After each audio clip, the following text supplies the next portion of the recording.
We are going to begin our service with an invocation.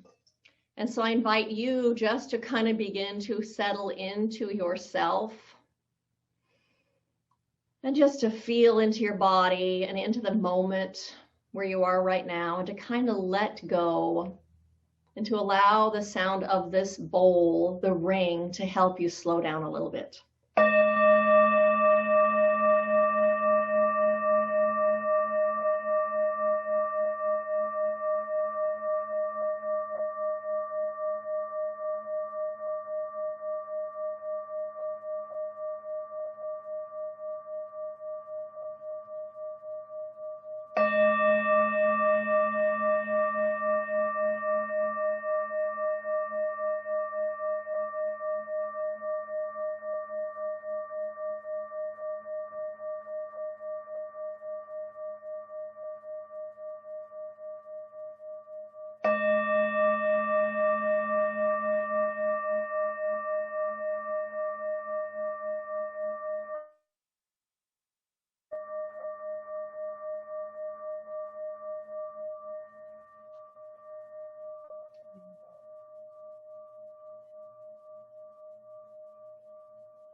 And Carol Borowick will lead us in an invocation.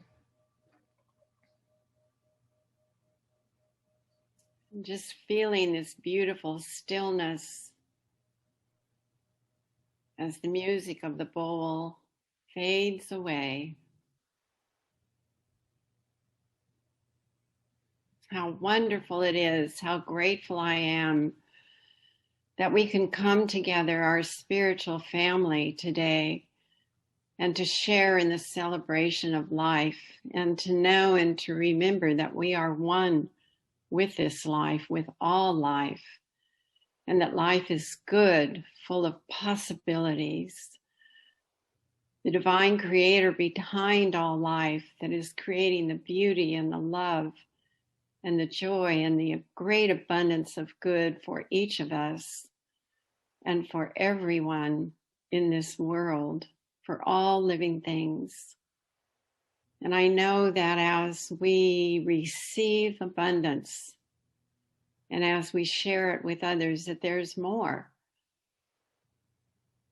There is no lack or limitation for us in peace and love and beauty. And what is true for us is true for our family, the whole world.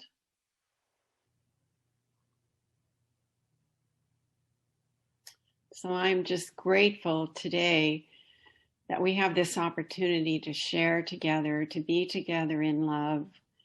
And I'm so grateful, and we are so blessed by Reverend Jennifer. And I bless her today and her message for each of us.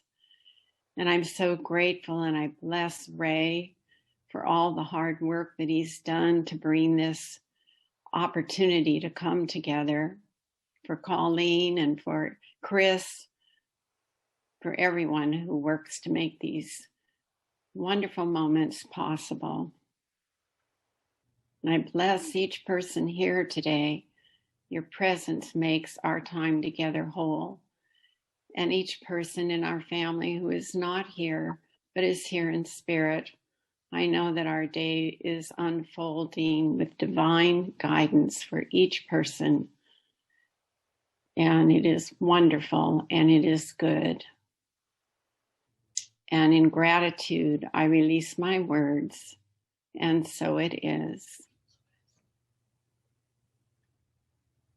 Good morning, everyone. I'm so happy to see everybody's face. Today, my reading is taken from 365 Science of Mind by Ernest Holmes, and it's entitled Unity. And he says, perhaps the most difficult thing for us to perceive is that there is one life running through everything, one presence manifest in everything, and one person individualized through everyone. The perception of unity sees through all differences to one universal sameness. But unity does not mean uniformity. We do not all have to be alike, think alike, or act alike. But the world is learning that we must all act in unison. The infinite one manifests in infinite variations, each rooted in the one, but each divinely unique in its own right. Today I seek my union with life.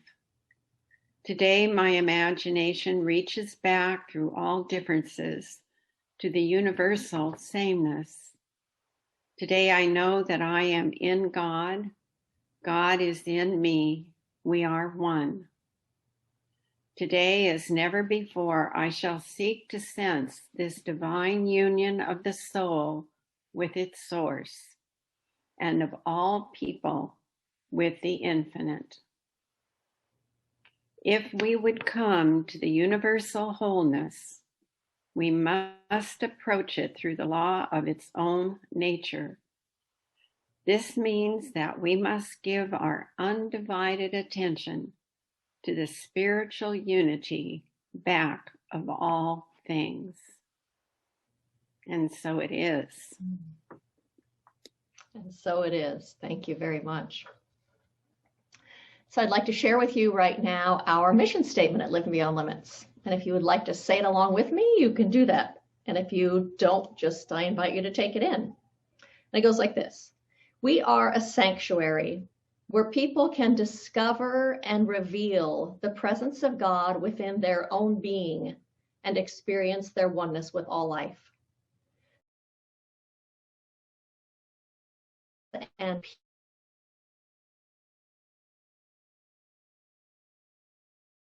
become a beneficial presence in the world. And so that Living Beyond Limits is we are giving ourselves the opportunity to awaken to that divine presence that lives within us. To the words that are spoken and the readings that are done and the talks and the music and all that we do, it's really all about helping us discover that presence that lives within us. That presence that is the very essence of our own spirit, of our own beingness. Because as we awaken to that divine nature, and as we awaken to that presence of the infinite one, that then we have access to the qualities and the characteristics of that presence. When we realize that it is always within us, then we have access to love and to peace and to the truth of our own wholeness and our own authentic power. And when we come to realize that that is always within us, regardless of what's happening in the outside world, that then we are able to bring that forward and share it with the world in a way that is beneficial, in a way that is healing, in a way that assists humanity in its own evolution and unfolding. And so I say thank you to every single one of you for answering the call of your own spirit to be walking this path and to be bringing that presence into this world in a way that is so uniquely yours and being a gift to the world because of that. So thank you to you. And so I'd like to begin my talk today with sharing with you a piece of the Global Heart vision that comes out of Centers for Spiritual Living. This is two parts of that, and it goes like this. We envision a world in which we live and grow as one human family, one global family that respects and honors the interconnectedness of all life. A world where kinship with all, let me say that again, a world where this kinship with all life prospers and connects through the guidance of spiritual wisdom and experience. And it goes on to say, we see a world in which each and every person lives in alignment with his or her highest spiritual principle, emphasizing unity with God and connection with each other. A world in which individually and collectively, we are called to a higher state of consciousness and action. And so every month, Centers for Spiritual Living Home Office puts out a monthly theme can use in crafting their talks if they so choose, and a piece of the Global Heart Vision that supports that theme. And so the theme this month is the journey of discovery and unfoldment that comes out of feeling and experiencing the divine. And it comes by way of mystical experiences that transcend any one path, religion, or tradition. And so what does that mean, that it comes out of a mystical experience? So the word mystical actually means an understanding of truth, truth with a capital T, an understanding of truth which comes out of a direct union of the soul with God. It also means new ways of knowing and loving that are based on states of awareness in which God becomes present in our inner acts. And so I'm talking today about that journey of discovery and of unfoldment that comes out of that felt experience of the presence of the divine, that awakening that happens within us and the resulting journey due to that awakening. As spiritual beings, every single one of us is longing within us to experience that divine presence, to feel it, to experience it, to witness it all around us as well as within us. And I think that's one of the reasons that it feels so good to spend time in nature. Because when we spend time in nature, we have an experience of awe. We have an experience of awe all about the creativity that is so clearly expressing itself in everything that we see, because of the beauty that is expressing itself, because of that intelligence that is so easy to see when we look at nature.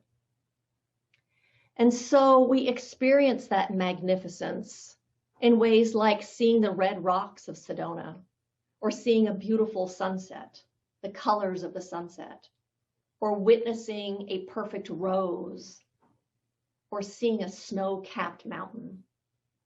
We experience the beauty that is the beauty of the divine expressing itself when we see snow falling, or when we see a rainbow after a storm, or when we see the verdant green leaves that are branching out, the new buds in spring that are budding forward everywhere.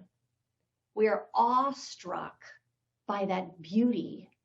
And in that beauty, we have this experience of something greater than we are.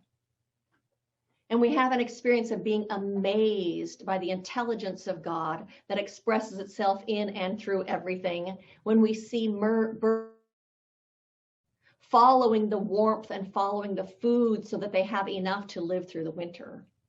Or when we see something like an octopus that has the ability to change colors and to camouflage itself so that it cannot be eaten. Or how an octopus has the ability to release ink to get away from something that's following it. Or we have a sense of awe when we see a caterpillar turn into a chrysalis and turn into a butterfly. That intelligence is mind-boggling. In fact, I have a friend who raises swallowtails, and they actually lay their eggs on dillweed. So she's growing all this dillweed in her yard. And if that caterpillar creates a chrysalis on one of the brown branches, it actually creates a brown chrysalis. If it's chrysalis on a green branch, it creates a green chrysalis. That is intelligence at work. The intelligence of that one divine mind expressing itself in this world. And so we have this longing within us to experience the divine all around us. And we also have a longing to experience that divine presence within us. And we experience that presence within us anytime we do something creative. We give way to that creativity. Anytime we create art, or anytime we write poetry or write a story, to let something come through us.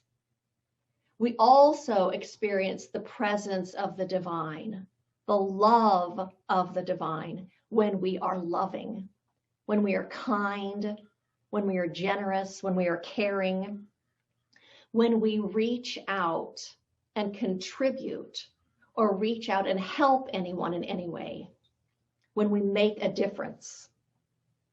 And also that need that we have within ourselves to experience that divine presence is met through contemplative prayer and through deep meditation. For when we are in that consciousness of contemplative prayer or deep meditation, we have a sense of the boundaries between us and the divine dissolving.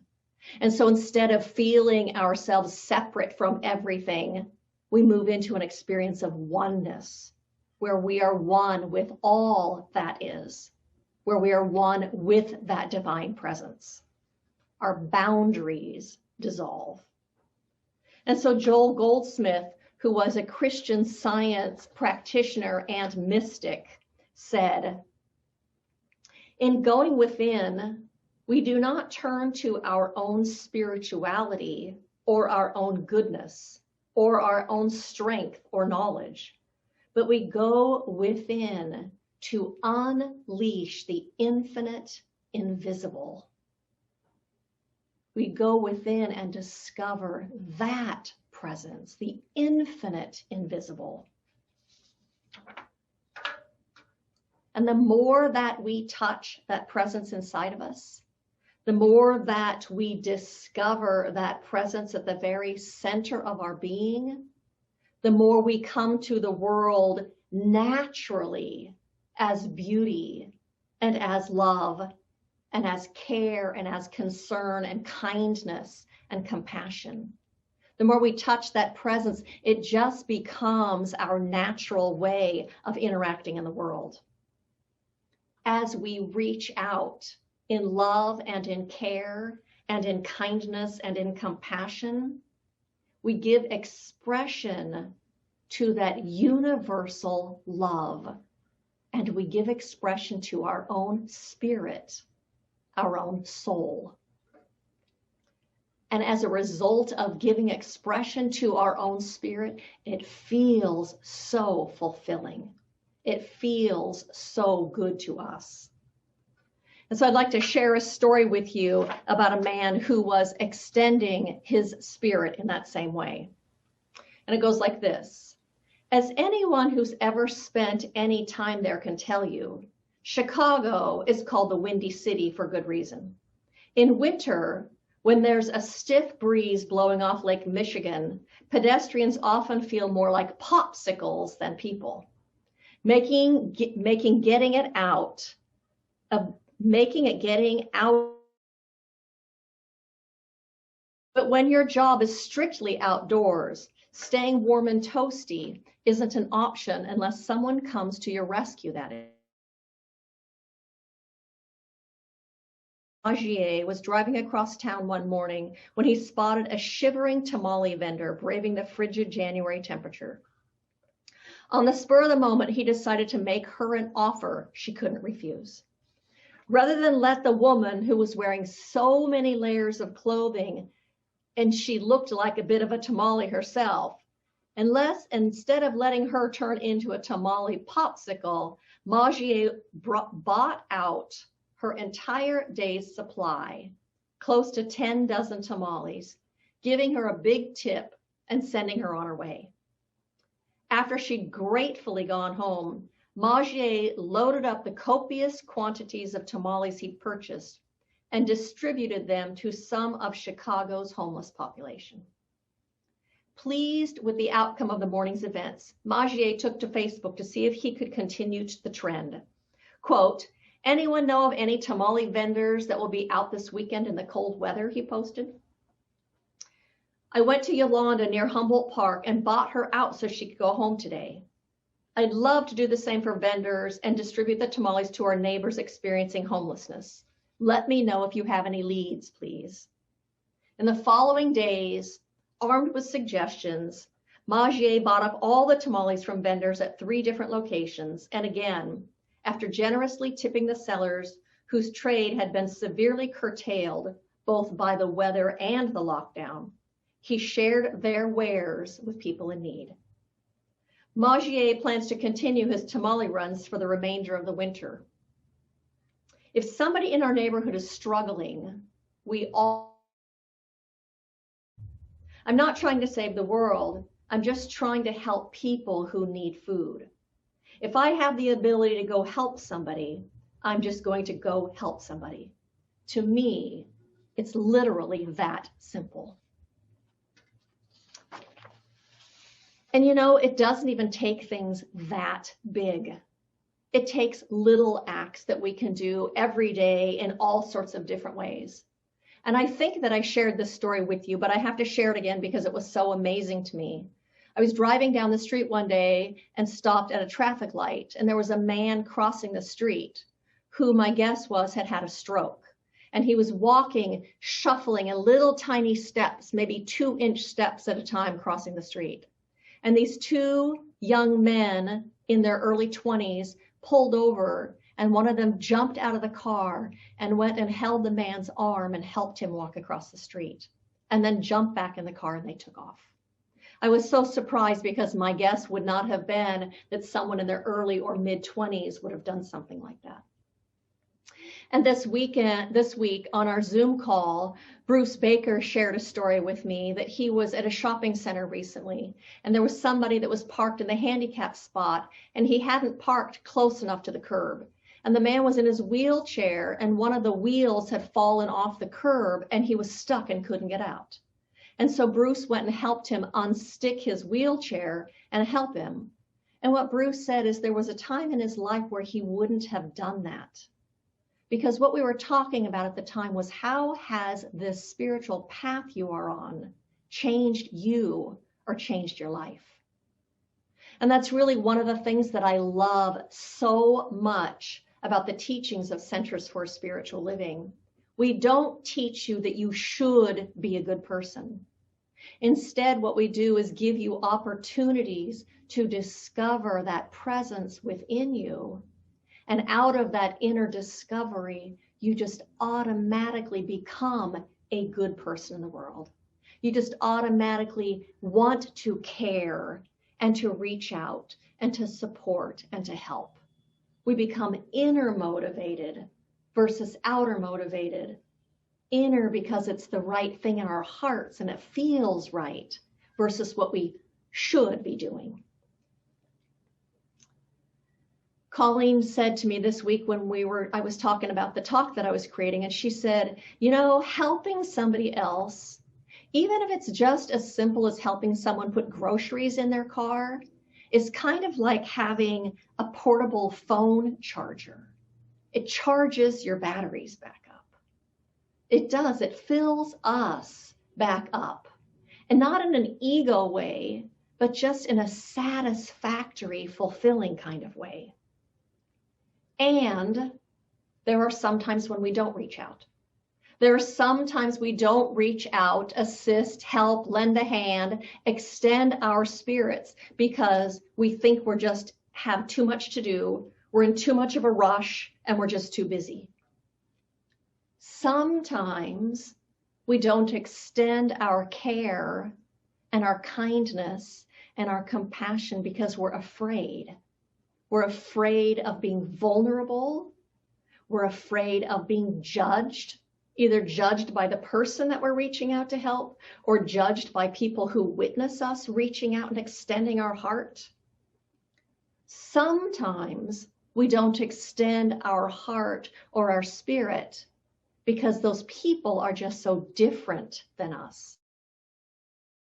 Now, as other, they are another ethnicity or another political party.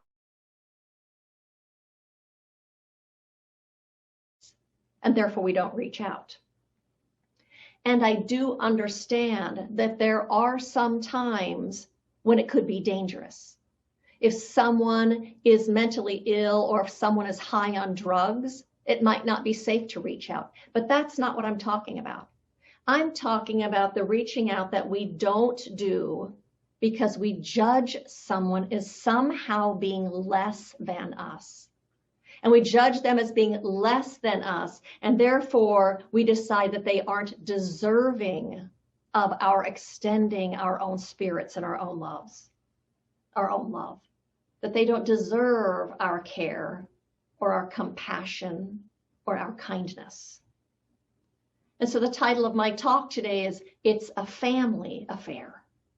And I'm talking about as we awaken to that divine presence within us, to that infinite love of the cosmos, that we come to realize and sense a sense of oneness, oneness with God, and oneness with each other, and oneness with the whole of things.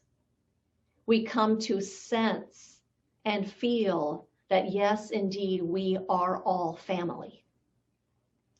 And in that consciousness of oneness, we give way, we give access to, we bring forward our own Christ nature.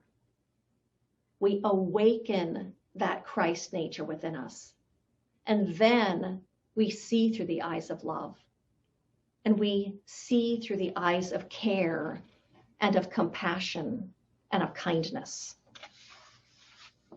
I'm talking about the fact that the divine within us and the divine outside of us is calling us to be it in the world, is calling us to bring it forward through our actions and through our words and through our deeds. Meister Eckhart, who was a German mystic in the 13th century, said, "We are all meant to be mothers of God, for God is always needing to be born." God is born through each one of us and through our actions. So you've heard me talk about Father Gregory Boyle, who is such an inspiration to me. He's the founder of Homeboys Industries, if you don't know him. He is a mother of God, bringing God, giving birth to God in this world through his actions and his heart and his words and what he does. He works with ex-gang members and people who have been recently released from prison. He has written 2 books that I cannot recommend highly enough. One of them is called Tattoos on the Heart, and the other one is Barking to the Choir. They are so inspirational. It is just amazing. His ministry is absolutely being Christ in action. Being Christ in action where no one is left out. No one is left in the margins, but instead bringing those people in the margins into the love of God through him and through his actions. For you remember that Jesus, the Christed one, hung out with the poor and the prostitutes and those who were in the margins and brought them into his love. In the Science of Mind textbook, Ernest Holmes says, "The mystic Christ comes from the bosom of the unseen Father, proclaiming the love of God through his own love of humanity." We bring the love of God forward through our love of humanity. And many of those people that Father Boyle works with are actually seen and believed in and encouraged and respected and unconditionally loved for the very first time. They are transformed as a result of that. And so what I'd like to do right now is share a little 5-minute video with you. Chris is going to share it. That is a video of Father Boyle.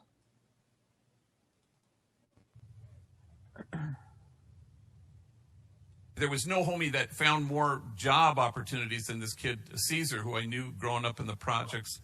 Got into a gang, and a smart kid, but he would always got into trouble and in and out of being locked up. I'd find him a job in the private sector in one of our businesses, but he'd always gravitate back to vague criminality. So this one time he finished a 4-month stretch in a county jail, a probation violation. There he is sitting in front of me. And he says what gang members often say, this time it'll be different. I go, So I pick up the phone. I call a friend of mine who runs a vending machine company. He says, tell Caesar he can start tomorrow. And 2 weeks later, there he is again, sitting in front of my desk. And I go, híjole, Madre Santa, here we go. But this time he pulls out of his pocket his very first paycheck, and he says, damn, gee, this paycheck makes me feel proper. I mean, my mom, she's proud of me, and my kids, they're not ashamed of me. And you know who I have to thank for this job. And I said, well, gosh, who? And he looked at me strangely and he said, well, God, of course. Oh, sure. No, that's right. That's right. That would be God. Yeah. He said, you thought I was going to say you. I said, no, gosh, God's number one. Yeah. He said, you are so lucky we're not living in them Genesis days. And I'm sorry, them Genesis days? He goes, yeah, because God would have had struck down your ass already by now. People always ask me about enemies working together, and it certainly is dicey, at least initially. And they always do the same thing. They think for a long-ass time, and then they say, okay, I'll work with them, but I'm not going to talk to them. So I had this kid named Youngster. That was his gang name, a little tiny guy, and everybody called him Youngster. And I thought he was ready. So I bring him to Homeboy's silkscreen. So I'm introducing him to his coworkers, and I'm watching him as he shakes hands with every single one, even enemies. He looks them straight in the eye. And I think, wow, this is great. Until he gets to the last guy, a guy who seems to be wanting to avoid this encounter altogether, a kid everybody called Puppet. And when Puppet and Youngster are in each other's vicinity, they mumble something.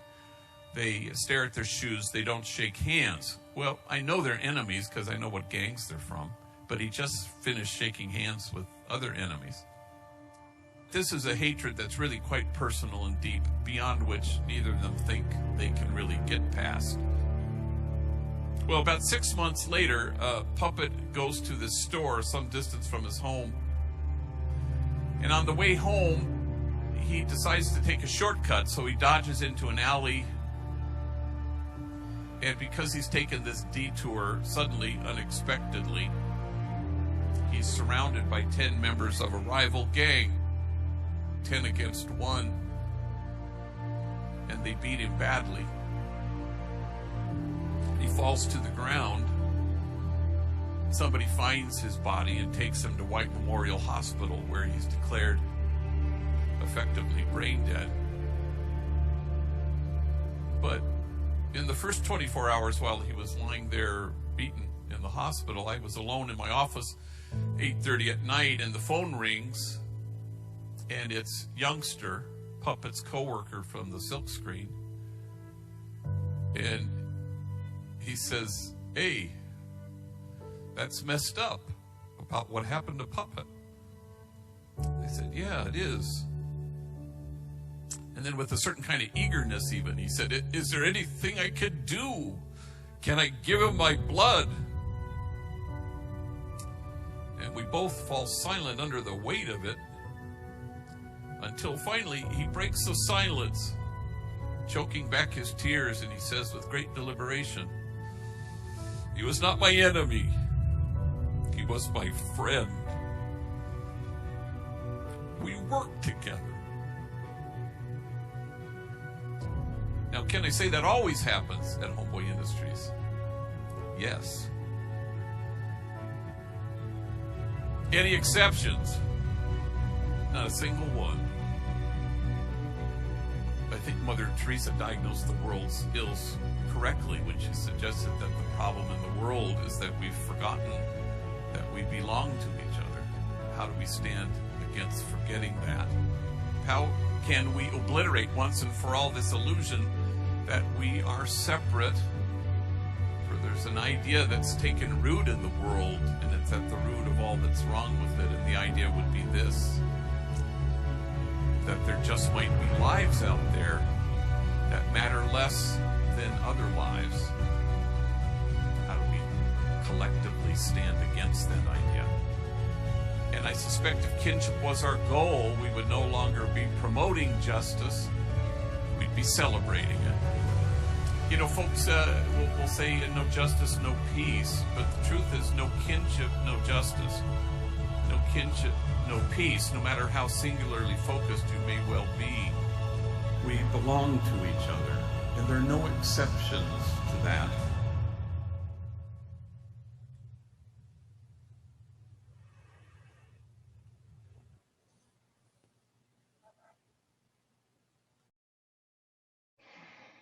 We have forgotten that we belong to each other. Meister Eckhart, that 13th century mystic, said, God expects but one thing of you, to let God be God in you. And so my question to you, for you to write down your answer so you can close your eyes if you want to, is how can you let God be God in you in a greater way?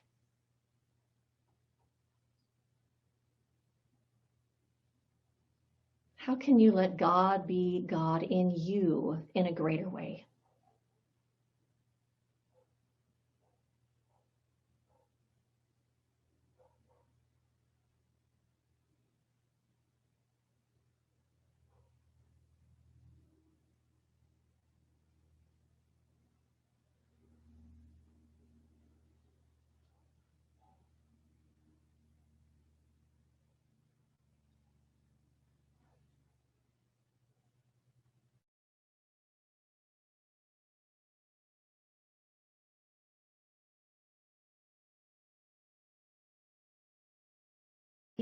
Principle within you in a greater way. How can you bring forward the Christ principle within you in a greater way?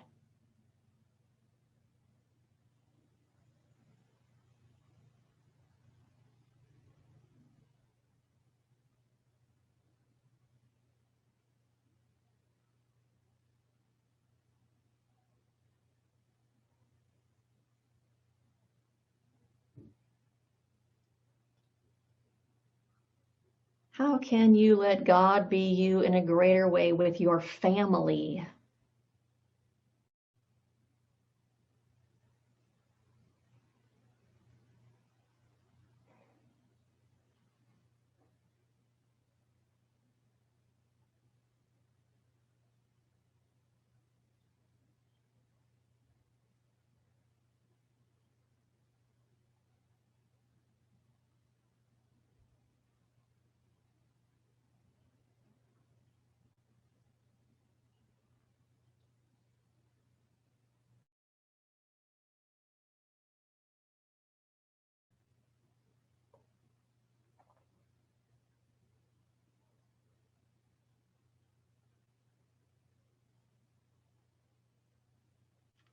How can you bring forward your own Christ nature at your work?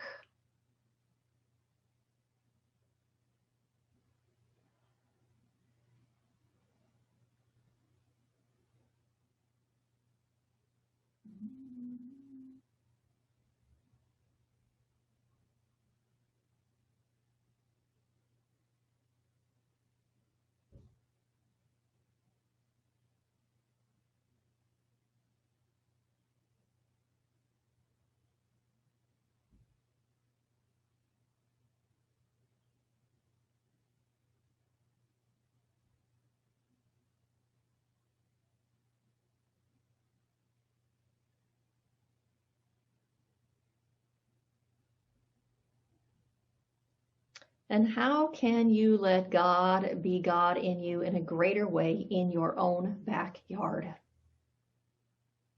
in your own neighborhood, in your own community?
And the last question is to ask yourself, what must I do in order to extend love in a greater way? What must I do in order to extend love in a greater way?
Widen your circle, your pool of love. To widen that circle of love so that it includes more people, so that it includes those who have been on the outside of your love. My invitation is to let go of your judgments of other people, to recognize that those judgments of others are really based in your need to be right. And that's all it is. To instead bring forward your compassion and your spirit and your soft and open heart, to bring that to the world, to bring your spirit to the world. Let God be God in you in a greater way, and give way to your own Christ nature. Know that you are safe, and know that you are enough, and know that we are family, and that we all belong to each other. And as a result, we will all belong.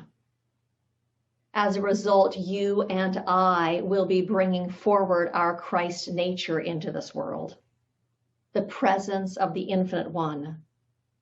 We will be bringing that living spirit into this world. For it is truly a family affair. And so blessings to each and every single one of you on this pathway of self-discovering the divinity within you, discovering and giving way to your own spirit, and to bringing that into the world in a way that is a blessing to everyone, including yourself. And so blessings to you. And so I invite you to join me in an affirmative prayer. And so I take my attention from this world of form and turn it to that one infinite presence that is none other than the very activity of love. I recognize that this divine presence from which all things have come is the maintainer and the sustainer of this entire cosmos. For it is that presence that is expressing itself. It is that presence that is unfolding itself. It is that presence that is projecting itself into this world as this world. And it is indeed a presence of love and of creativity and of intelligence and of good without bound. And I recognize that each and every single person on this planet is that presence here in form.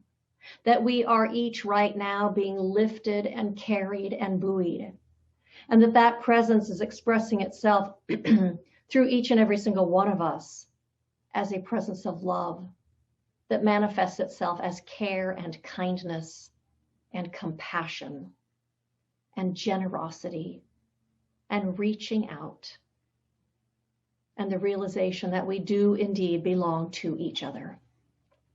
And so today we listen to those stirrings of our own hearts and our own souls, of our own spirits, to be the presence in action, to awaken and stir the Christ nature that exists within us, and to allow it to come into this world in a way that is healing and in a way that is beneficial. And so I also speak this word right now for anyone who is experiencing the results of cold weather, for all the people in Texas and people across the United States who have been without electricity, knowing that right now the intelligence that God is unfolding itself through every single one of the people that work for the power companies and work on the grid, for the people who are delivering food and assisting in any way. I know that that presence of God is living boldly within each and every single one of those people, and that each person is guided and directed, is kept safe, is led to be exactly where they need to be. And for this, I give thanks. For this, I am so grateful. Out from your own spirit, from your own Christ nature, to each and every person on this entire planet. Recognizing God in them, just as Jesus, the Christed one, did. Recognizing God in them. That infinite power, that infinite presence, that infinite good, and the love that God is. And so I release this prayer into the creative law of the universe, knowing that it is unfolding itself right now, simply because we have placed our attention there and we have accepted it as the truth. And so I release this prayer, and in gratitude I say, and so it is.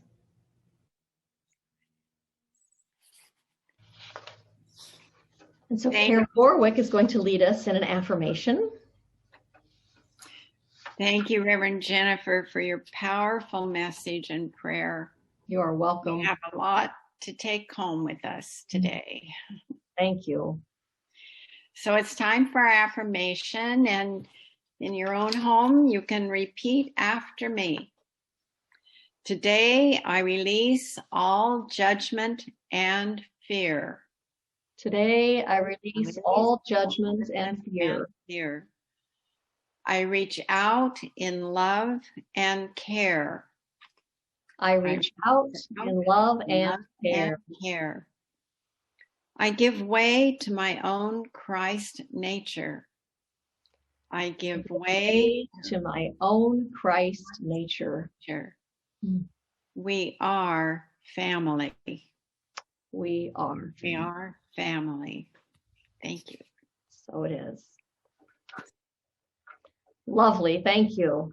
And so I have a couple of invitations for you. One is next Sunday at 11 o'clock, we are having our annual meeting.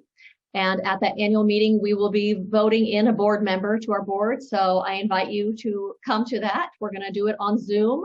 It'll be this same phone number, but 11 o'clock next Sunday for our annual meeting.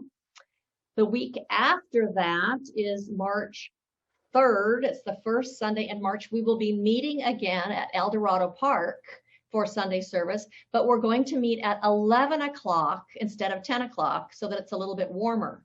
I think it's the week after that we have a time change, which means it will be even a little bit colder. So for the month of March, we're going to start meeting every other week in the park, but we're going to be meeting at 11 o'clock.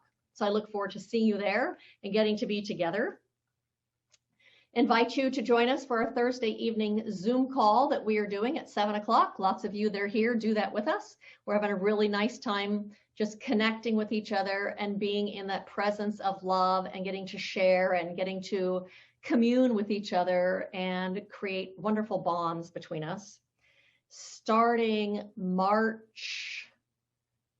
Is it March? I don't remember what the date is now. 3 weeks away, I'm going to be starting a class that is about awakening and walking the spiritual path.